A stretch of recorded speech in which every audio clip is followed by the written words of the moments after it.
Hi Tim, to make this easier what I've done is to eliminate the audio tracks other than the lav mic, and the lav mic I brought up to track 1. I don't know whether you realise it or no, you can just highlight the tracks, right click on them and untick this little link here and then click away from it, and you can individually select the audio tracks and delete them as required, and then move the last one up into the audio track 1. What I ought to mention is that with the track now raised up to here, there is a possibility you could separate the synchronization. So to make sure you highlight the two again, right click and re-click that little link box. That way they're always linked together, and you won't lose the synchronization. Right, so just make sure these two clips are highlighted, and then go up to your inspector up here, and it's probably you're working on video. Click on the audio tab, and then you've got this scroll bar that you can scroll between the settings. So the first thing we're going to do is to scroll down to the equalizer, which is here. Clicking on this little arrow will take out any settings that have been made previously on another program, and then click on the red button there.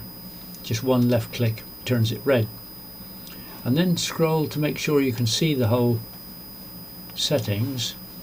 If I probably bring this down a little bit there, that's a bit easier to see. We're going to work on band 1. So with band 1, if you hold down the shift key on the keyboard and then you scroll, you've got a little bit of more control on that slider, and if you put your cursor over the numbers and slide it up to around about the 100-120 mark, seems a good frequency. This is cutting out any rumble or the woof woof from the helicopter blades, which tends to interfere with the recording. And then likewise on band 4, click on that band 4 icon there and set this again with the shift key down to round about 13k,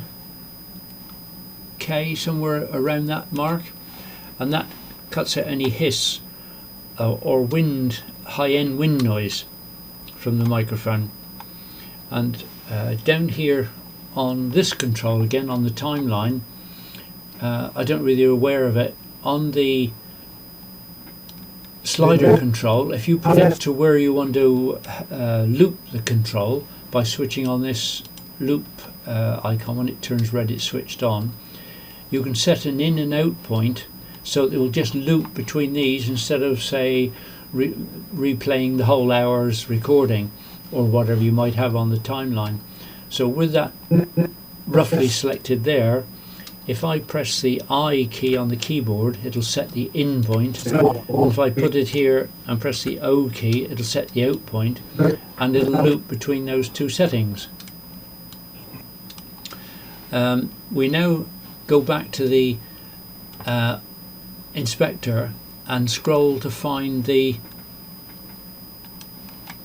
voice isolation control, and just click on that little button there, and that turns it red. And what I find is a help is to pull this back to about 30ish, and then click on the space bar down here to make it play. Recording, don't forget I've done one or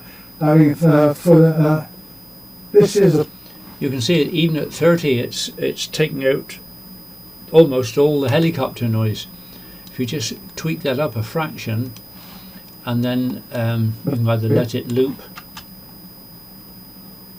Recording, don't forget I've done one or there's just a little bit left in there, which I find it just gives that little bit of outdoor ambience feel to the recording. So I hope that helps bring this little control to your attention. It's magic, it really is, and it's so simple to use. So I'll see if I can edit this now and get it across to you. Bye for now.